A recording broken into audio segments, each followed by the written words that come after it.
Bonjour tout le monde. Les écrans sont partout. Ils sont omniprésents dans notre quotidien. Il est difficile d'empêcher nos enfants de regarder la télévision, la tablette ou de jouer sur un téléphone. C'est un phénomène très présent dans notre quotidien. Il s'est installé vraiment au Covid, pendant le Covid, et il prend de l'ampleur de plus en plus. Avant un certain âge, 3 ans à 4 ans, il est strictement interdit de donner le téléphone à l'enfant ou de le laisser devant la télévision pour un temps prolongée. Là, je salue les parents. Je dirais les parents dont les enfants ne sont pas encore sur le téléphone ou les écrans en général. C'est un très grand avantage que vous avez. C'est une très grande chance. Donc, évitez-leur ce virus. Accompagnez-les dans leur quotidien. Occupez-les en les encourageant à lire, à dessiner, à faire des activités ou des travaux manuels.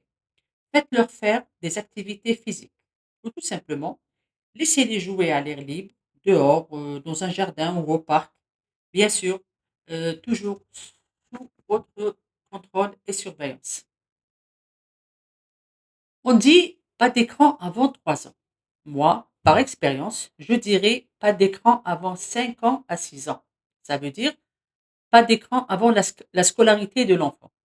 Avant cet âge-là, l'enfant doit profiter de la fraîcheur de son esprit pour découvrir de lui-même les petits secrets de son quotidien et utiliser sa petite tête pour réfléchir, pour trouver une solution ou fabriquer quelque chose avec ses mains, ce qui sera une grande invention et énorme satisfaction pour son jeune âge. Et il aura bien sûr une très grande estime de soi. Donc, avant cet âge-là, 5 à 6 ans, vous pouvez initier votre enfant aux histoires que vous allez lui lire et lui, il écoute. Quand il écoute, il développe son imagination, il aura une grande capacité d'analyse et une vision du monde qui l'entoure très élargie, une grande intelligence émotionnelle. Il développera son langage, ça veut dire il va parler à temps et bien. Mais à partir de 6 ans, par exemple, l'enfant doit être encadré par les parents. Il doit être encadré dans le choix des dessins animés, par exemple, ou bien il doit choisir l'heure, la durée, qui doit être très courte, bien sûr, toujours en votre présence, sous votre contrôle. Les enfants exposés aux écrans pour des moments très longs subissent des violences d'esprit. La lumière de l'écran qui change d'intensité à chaque fois joue sur le trouble visuel. La vision de l'enfant diminue. Il aura de sérieux problèmes ophtalmologiques. L'enfant sera dans un état vulnérable avec une certaine violence mentale. Son cerveau est tellement attaqué par ces successions trop rapides d'images et de couleurs, et de sons bien sûr, qu'il reste là, bloqué, stagné, juste à subir. Ce qui entraînera bien sûr un retard mental plus tard. Ces enfants-là restent, on les voit très sages, ils restent tranquilles et sages pendant de très longs moments devant une tablette ou un écran, et on les voit très concentrés, on croit qu'ils sont concentrés, mais ces mêmes enfants ne peuvent pas rester plus d'une demi-heure tranquilles en classe, à écouter, à réfléchir ou faire un exercice.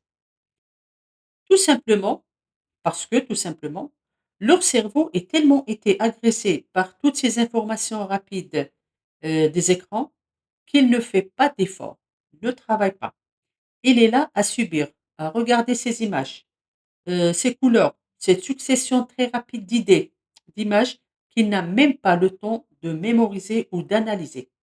Donc, ce cerveau ne fournit aucun effort, contrairement à ce qu'on lui demande en classe. Quand il est en classe, on lui demande de la concentration, l'écoute, la mémorisation, l'analyse, ça veut dire faire travailler sa matière grise, chose à laquelle il n'est pas habitué quand il est devant ces écrans. Donc ces écrans-là, peuvent provoquer de gros dégâts et avoir, comme par exemple, entraîner une dépendance, une anxiété, une dépression même, et une faible estime de soi. Une faible estime de soi parce que quand l'enfant est avec les gens, ses camarades, parce que c'est une situation inhabituelle pour lui. Il a toujours été isolé dans son coin avec son écran et n'a pas l'habitude d'être, avec, les enfants de son âge, par exemple. Après, on a le retard de développement moteur, une sédentarité liée au manque d'activité physique, une dépression et surtout une faible estime de soi. Il peut être aussi exposé à des contenus inappropriés.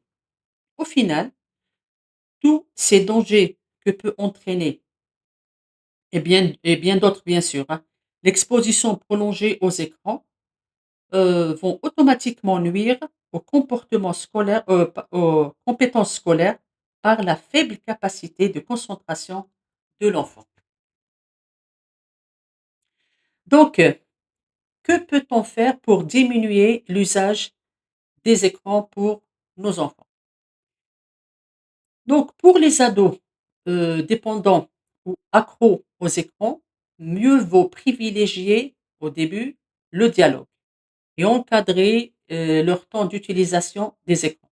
Parce que interdire directement l'usage des écrans, ça sera créer des tensions, parents-enfants.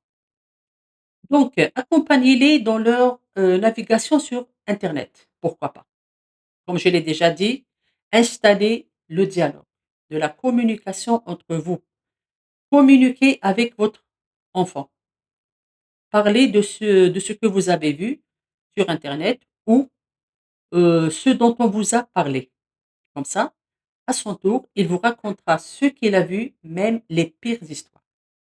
Et là, vous en parlez, vous jugez, vous lui expliquez le danger qui le guette, puis instaurez vos limites pour l'usage des écrans. Vous verrez, ça sera plus facile pour lui d'obéir s'il comprend. S'il comprend qu'il court un risque ou un danger. Que, bien sûr, si vous lui interdisez juste pour interdire. Et là, vous passez à la tâche la plus importante qui est réduire l'usage des écrans. Bon, il faut définir des limites claires, comme proposer des activités comme le sport, les jeux, les sorties. On peut faire des activités dehors ou même à la maison, comme les jeux de société, jeux de cartes, la dinette pour les fillettes, pourquoi pas, concours de dessin entre, frères et sœurs, entre, cousins,